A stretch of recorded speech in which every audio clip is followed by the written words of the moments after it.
രേഖാ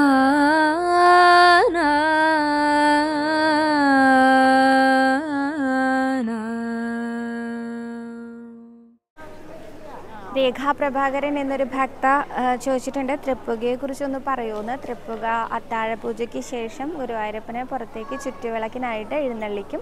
അതായത് ശിവേലി തന്നെയാണ്. അപ്പോൾ ആ ശിവേലിയുടെ വാദ്യഘോഷങ്ങൾ കേൾക്കാൻ നല്ല രസമാട്ടോ. അത് ആ ഒരു പ്രദക്ഷിണം, ആ ഒരു വിളക്കിൻ്റെ വിളക്കെഴുന്നള്ളിപ്പും കൂടെ കഴിഞ്ഞു കഴിഞ്ഞാലാണ് തൃപ്പുകയുള്ളത്. അത് ശാന്തിയേറ്റ കീഴ്ശാന്തിയാണ് ഗുരുവായൂരപ്പൻ്റെ തിടമ്പ് എഴുന്നള്ളിക്കുക. അത് നമുക്കറിയാലോ.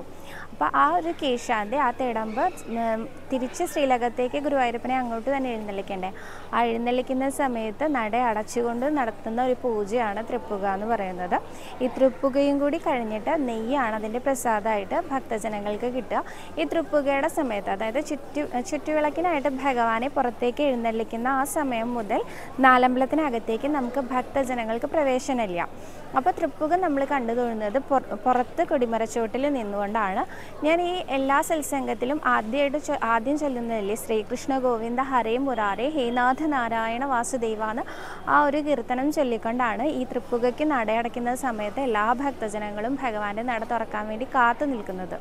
അപ്പോൾ ഈ ഒരു മന്ത്രം ജപിച്ചുകൊണ്ട് ഭഗവാനെ കാത്തു നിന്ന് നട തുറക്കുന്ന സമയം കുറച്ച് നേരമേ ഉള്ളൂ കേട്ടോ. അത് കഴിഞ്ഞ് നടയടച്ച് അമ്പലം അടയ്ക്കുന്ന സമയമായി. പക്ഷെ ആ നട തുറക്കുന്ന ആ സമയത്ത് കണ്ട് തൊഴുത ആ സമയത്ത് അകത്തു നിന്ന് ആ ഒരു തൃപ്പുകയുടെ നെയ്യ് കിട്ടും. ഞാൻ പറഞ്ഞിരുന്നു, ഗുരുവായൂരപ്പനെ എല്ലാ പൂജകൾക്കും ധൂപദീപങ്ങൾ കാണിക്കുന്നതിൽ ആ ദീപം കാണിക്കുക എന്നുള്ള ചടങ്ങിൽ കൊടിവിളക്കിൽ ദീപം ഭഗവാന്റെ മുഖത്തേക്ക് കാണിക്കാറുണ്ട്. ആ ഒരു കൊടിവിളക്കിലെ നെയ്യാണ് നമുക്ക് കിട്ടുന്നത്. 5 പൂജകളുടെ ആ കൊടിവിളക്കിൽ കത്തിക്കുന്ന നെയ്യാണ് നമുക്ക് പ്രസാദമായിട്ട് കിട്ടുന്നത്. അപ്പോൾ ഒരു കൊടിവിളക്കിലെ നെയ്യ് എത്ര ഉണ്ടാവും എന്ന് ആലോചിക്കൂ. അത്ര കുറവ് അളവിലേ ആ നെയ്യ് ഉണ്ടാവുള്ളൂ. അത് നമുക്ക് കിട്ടുക തിരി കൊണ്ട് നമ്മുടെ കയ്യിൽ ഉറ്റിച്ച് തരികയാണ് ചെയ്യുക. അവിടെ നിൽക്കുന്ന കാവൽക്കാർ അത് അകത്തേക്ക് സേവിക്കുകയാണ് ചെയ്യുക. അപ്പോൾ ഇത്രയൊക്കെ എനിക്ക് തൃപ്പുകയെക്കുറിച്ച് അറിയുള്ളൂ കേട്ടോ. ശാന്തിയേറ്റ 2 കീഴ്ശാന്തിക്കാർ, ഒരാൾ ഒരു ദിവസം, അടുത്ത ആൾ അടുത്ത ദിവസം, അങ്ങനെയാണ് ആ ഒരു ഭഗവാന്റെ തൃപ്പുക നടത്തുന്നത്. അതിനെന്താ താന്ത്രിക വശങ്ങളൊന്നും എനിക്കറിയില്ല. മാത്രമല്ല എനിക്ക് തോന്നാറുണ്ട് ഗുരുവായൂർ അമ്പലത്തിലെ കീഴ്ശാന്തിക്കാർക്ക് ഭഗവാൻ അനുഗ്രഹിച്ചു കൊടുത്തിട്ടുള്ള ഒരു സമയമാണ് ഈ തൃപ്പുകയ്ക്ക് നടയടയ്ക്കുന്ന സമയം എന്ന് തോന്നുന്നു. കാരണം അവർക്ക് വിഗ്രഹം തൊടാനുള്ള അധികാരമില്ല. അവർക്ക് അത് ഭഗവാന്റെ ഏറ്റവും വലിയ കാരുണ്യത്തിൻ്റെ ഒരു കഥയാണ് കേട്ടോ, ഈ വിഗ്രഹം തൊടാൻ അധികാരമില്ല എന്ന് പറയുന്നത്. കാരണം അവരെല്ലാം, കീഴ്ശാന്തിക്കാരെല്ലാം ഭഗവാന്റെ ഏറ്റവും അടുത്ത കുട്ടികളാണ് അവരില്ലേ. അത്രയ്ക്ക് ഭഗവാന് വാത്സല്യം തോന്നുന്ന ആൾക്കാരാണ് ഈ കീഴ്ശാന്തിക്കാരെന്ന് പറയുന്നത്. അപ്പോൾ അതിലൊരു കീഴ്ശാന്തി ഉണ്ണി ഒരിക്കൽ ഉപനയനം കഴിഞ്ഞ് സമാവർത്തനം കഴിഞ്ഞ ഉടനെ ഒരു കീഴ്ശാന്തി ഉണ്ണിയെ പണ്ട് കേട്ടോ, ഇപ്പോഴൊന്നും അല്ല, ഇത്രയും തിരക്കൊന്നുള്ള സമയത്തല്ല, ആ കീഴ്ശാന്തി ഉണ്ണിയെ അച്ഛൻ നേദിക്കാൻ ഏൽപ്പിച്ചിട്ട് അദ്ദേഹത്തിനെ എങ്ങോട്ടോ ദൂരയാത്ര പോണ്ടി വന്ന സമയത്ത് ഏൽപ്പിച്ചിട്ട് പോയി എന്നാണ്. അധികം കീഴ്ശാന്തിക്കാരൊന്നും അന്ന് ഉണ്ടായിരുന്നില്ല. അപ്പോൾ ഈ ഒരു ഉണ്ണി സമാവർത്തനം കഴിഞ്ഞ് ആ ഒരു പൂജയും നേദ്യങ്ങളൊക്കെ പഠിച്ചു വരണേ ഉള്ളൂ. ആ ഉണ്ണിയാണ് അകത്ത് ഭഗവാന് നേദ്യം സമർപ്പിക്കാനായിട്ട് അകത്തേക്ക് കയറിയത്.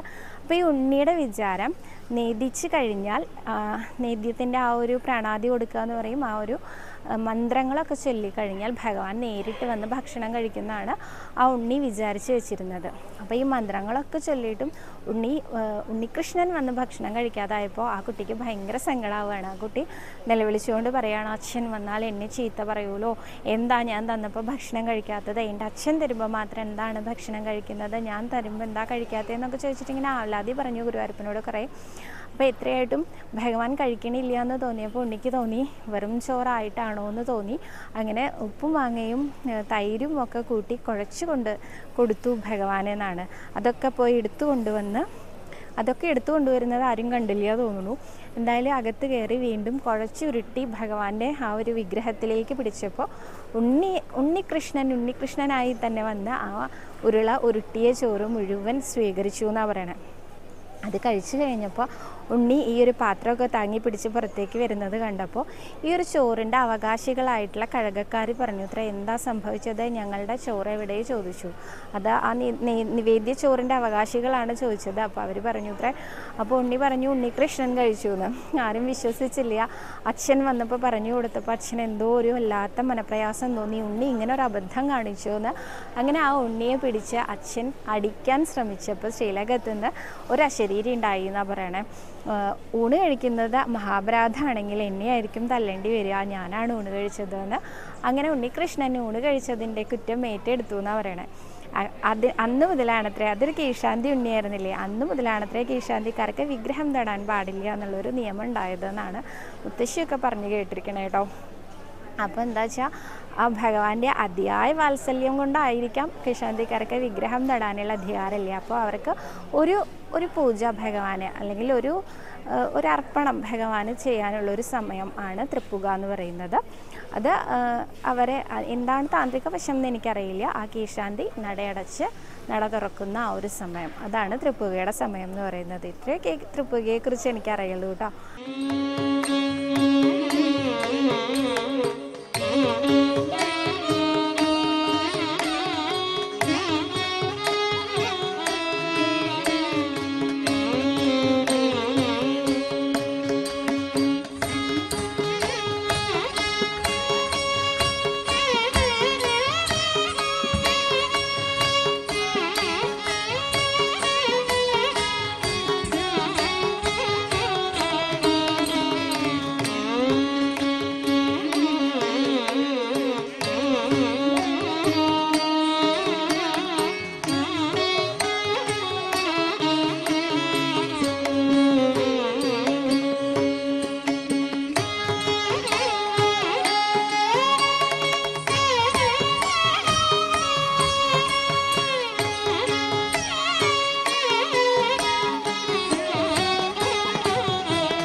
ഗോപവതൂ ജനമറിഞ്ഞീല